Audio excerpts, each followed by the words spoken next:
Diperlihatkan ada seorang pria bernama David sedang melukis di malam penuh badai dan petir. Saat sedang asik melukis, tiba-tiba listrik di rumahnya padam seketika.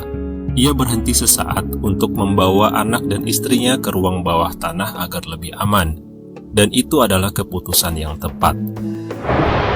Karena di saat yang sama, tiba-tiba sebuah batang pohon besar masuk menembus jendela persis di tempat ia melukis.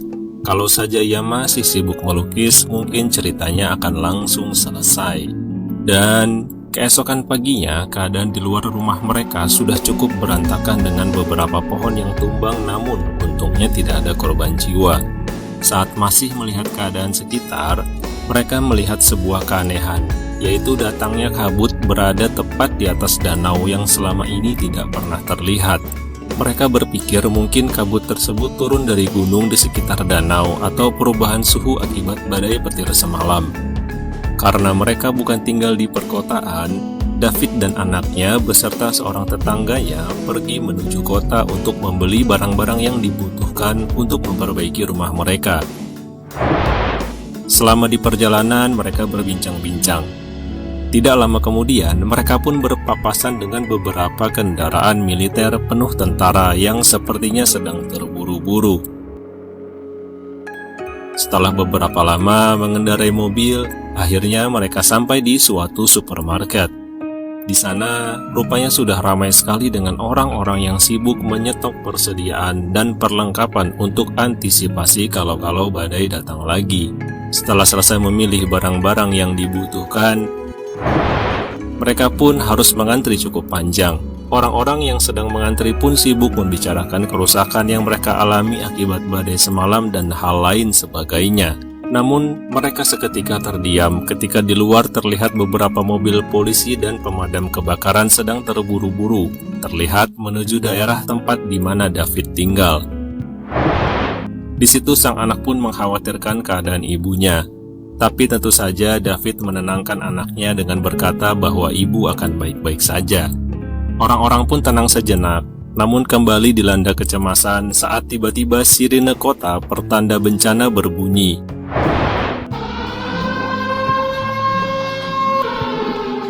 Dan ada seorang pria tua berlari terburu-buru ke arah supermarket. Setelah sampai di dalam, ia berteriak meminta pintu ditutup dan berkata bahwa rekannya hilang di dalam kabut seperti telah diambil oleh sesuatu yang tidak ia ketahui. Beberapa orang menenangkannya, namun ada satu orang yang tidak mau tahu dan malah keluar untuk menyelamatkan kendaraan pribadinya. Saat itu kabut sudah sampai ke area parkir, dan tidak lama setelah ia tertelan kabut, orang-orang di toko mendengar ia berteriak seperti ketakutan.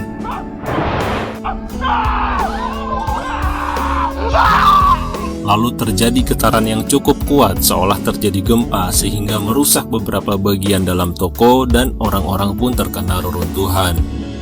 Di sana mulai terjadi kepanikan. Ada yang menduga bahwa itu adalah asap dari ledakan pabrik kimia. Tapi ada seorang paranormal perempuan yang sangat percaya diri berkata bahwa jangan ada yang keluar karena kabut itu adalah pertanda kiamat dan membawa kematian.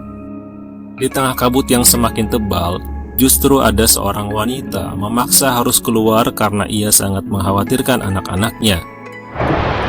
Orang-orang semua sudah melarangnya, namun ia bersikeras meminta tolong untuk diantar. Karena tidak ada yang mau menolongnya, ia pun kesal dan sedih sambil keluar menuju kabut seorang diri dan menghilang. Dari situ orang-orang semakin yakin kalau kabut itu bukan gas beracun. Itu artinya memang ada sesuatu di dalam kabut yang membawa kematian kepada manusia. Sementara itu, suasana di dalam toko sudah perlahan tenang dan kondusif. Orang-orang mulai mencari barang-barang yang mereka butuhkan, termasuk David yang hendak mencari selimut untuk anaknya. Setelah mendapat info kalau selimut ada di gudang dan ia menitipkan anaknya, ia pun segera menuju gudang dan di sana ia mendapati generator yang berasap akibat kepanasan. Ia mematikannya dan saat itu tiba-tiba terdengar suara dari balik pintu gudang. Setelah diperhatikan baik-baik, ia melihat seperti ada sesuatu yang sedang memaksa mendorong pintu tersebut dari luar toko. Tidak lama kemudian datang beberapa orang yang ingin menyalakan generator. Di sana David menjelaskan bahwa ia yang telah mematikannya, sebab khawatir terbakar karena kepanasan. Salah satu penjaga toko mengatakan bahwa ada yang menutupi ventilasi generator, sehingga tersumbat alirannya dan menjadi panas berlebih. Beberapa dari mereka pun sependapat dan akhirnya seorang penjaga toko bernama Norman memutuskan keluar untuk memperbaiki ventilasi tersebut karena ia berpikir yang menutupinya hanyalah suatu benda akibat gempa di awal tadi. Namun David pun sudah berulang kali melarangnya dan juga menceritakan apa yang telah ia lihat tadi. Mereka pun akhirnya tetap tidak peduli dan membuka pintu secukupnya untuk Norman keluar. Sesaat setelah pintu dibuka, terlihat kabut yang begitu tebal dan tidak terjadi apa-apa. Di situ Norman tersenyum sambil meledek hal yang sudah David takutkan dan ceritakan. Tapi tidak lama kemudian, terlihat sebuah tentakel melilit kakinya.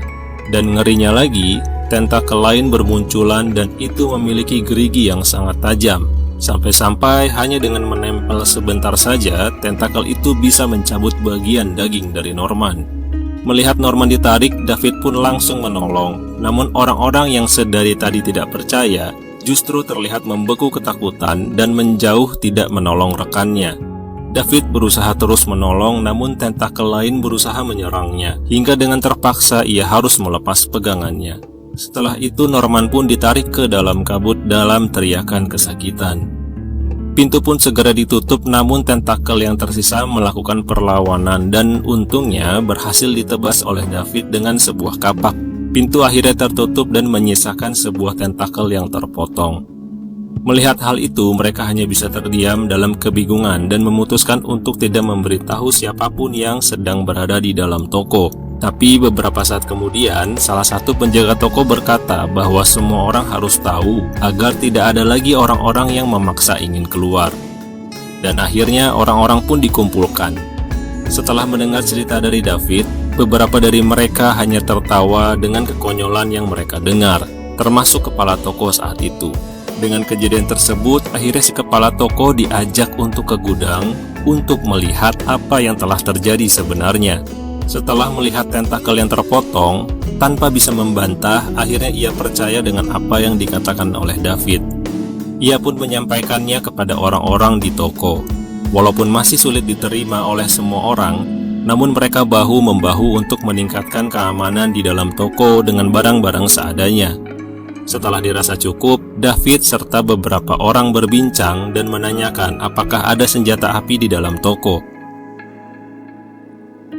Sayangnya kepala toko mengatakan bahwa sama sekali tidak ada senjata api di tokonya. Namun seorang wanita bernama Amanda ternyata memiliki sebuah pistol yang dititipi suaminya untuk berjaga-jaga dari kejahatan. Lalu pistol tersebut dipercayakan kepada Oli yang dikenal jago menembak dan pernah mendapat juara di olahraga tersebut. Saat itu tiba-tiba beberapa orang memaksa keluar karena mereka tetap tidak percaya dengan semua yang terjadi. Mereka keluar untuk mencari bantuan tanpa mempedulikan peringatan dari David dan yang lainnya. Dan saat itu pun ada lagi satu orang yang ingin keluar juga, namun untuk membawa senapan yang ia tinggal di mobilnya. Ia tetap percaya dengan David, oleh karena itu ia dipasangi tali di badannya agar jika terjadi sesuatu bisa langsung dibantu oleh orang-orang dalam toko yang memegangi talinya. Setelah beberapa saat mereka keluar, semua terasa sunyi. Dan tiba-tiba, tali yang tadinya terulur perlahan-lahan langsung menarik David dan kawan-kawan dengan sangat kencang hingga mereka kepanasan sebab gesekan tali yang terlalu cepat. Mereka berusaha melawan dan menyelamatkan orang tersebut, tapi tiba-tiba tali pun menjadi enteng. Mereka menariknya terus hingga terlihat darah yang membasahi tali dan tubuh pria yang sudah tidak utuh alias hanya tersisa bagian pinggang sampai kaki.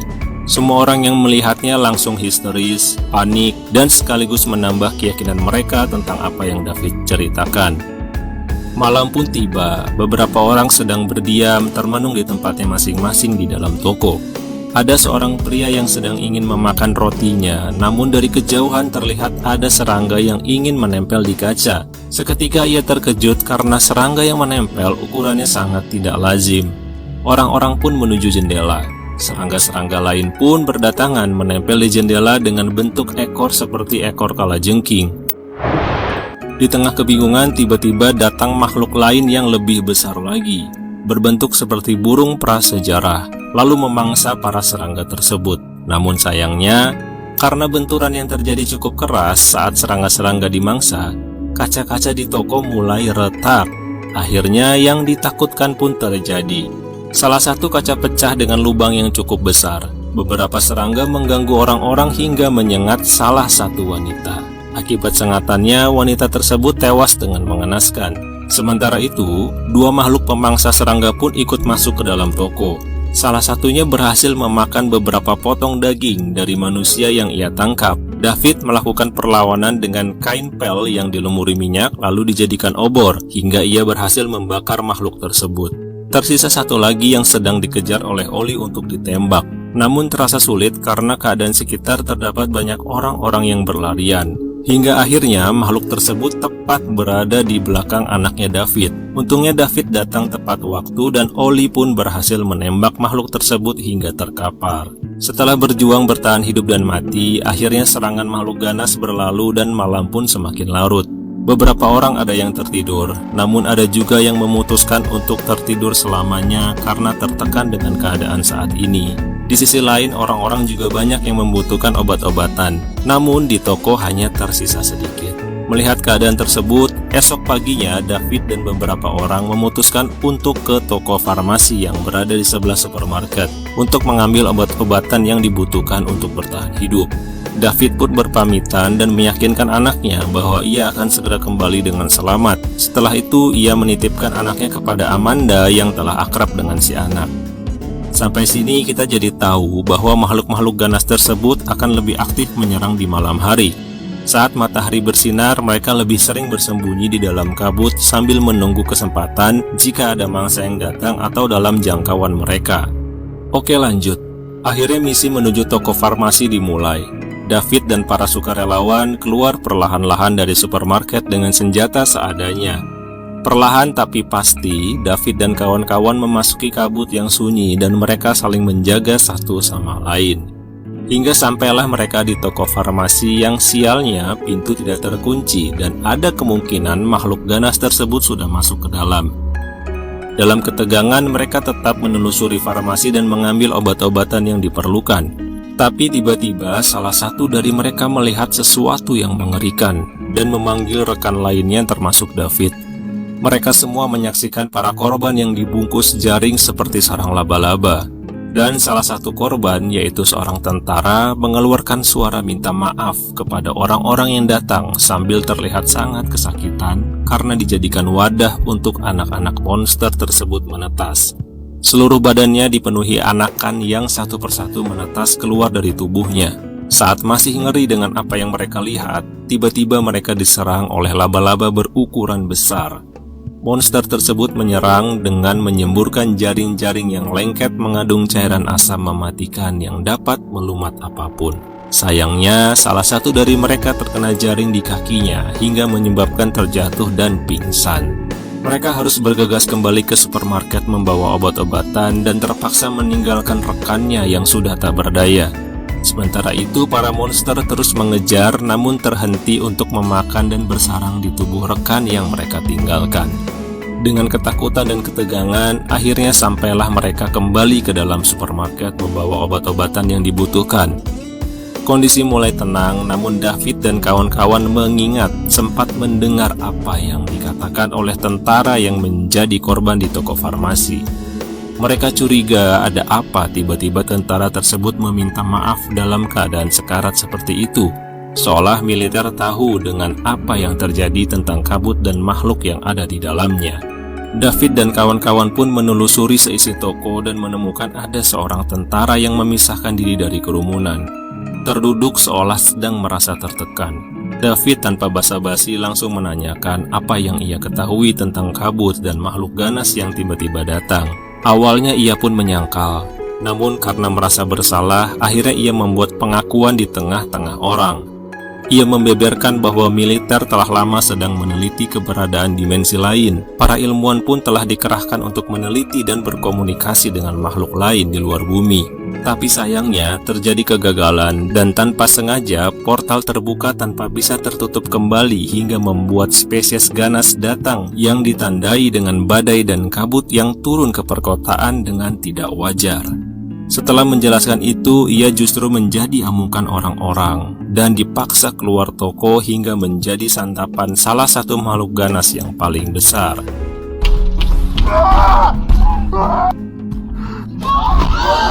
Tidak lama kemudian malam pun datang dan anehnya tidak ada serangan hingga orang-orang bisa beristirahat.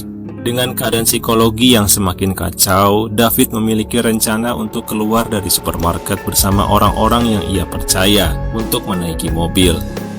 Keesokan paginya, ia pun menjalankan rencana, keluar dari supermarket bersama rekan-rekannya untuk menuju mobil pribadinya lalu pergi dari sana. Namun sayang tidak semua selamat. Makhluk yang terbesar seperti induk monster datang melahap oli yang sudah terlebih dulu sampai di tempat mobil David parkir. Saat sedang diserang, pistol yang Oli pegang terjatuh di atas mobil David. Sementara itu, rekan yang lainnya pun diserang oleh laba-laba jumbo seperti yang muncul di toko farmasi. Hingga menyisakan David yang telah mengambil pistol Oli, anaknya, Amanda, dan 2 orang tua yang berhasil mengurung diri di dalam mobil. Saat berada di dalam mobil pun monster laba-laba sempat menyerang hingga menyebabkan kaca depan retak, lalu meninggalkan mereka begitu saja. Dalam ketakutan, mereka mencoba menenangkan diri. David menghidupkan mobilnya lalu bergerak perlahan-lahan menyusuri kabut tebal yang menutupi sepanjang perjalanannya. Tatapan kosong diperlihatkan oleh orang-orang yang berada di dalam toko saat melihat mobil David melintas. David pun terus melajukan kendaraan menuju rumahnya untuk menjemput istrinya. Namun, sesampainya di rumah, yang ia lihat justru jasad istrinya yang sudah mematung dibalut lebatnya sarang monster laba-laba. Tangis pun tak terbendung dari mata David dan rekannya. Namun ia harus terus melanjutkan perjalanan dengan bahan bakar yang tersisa.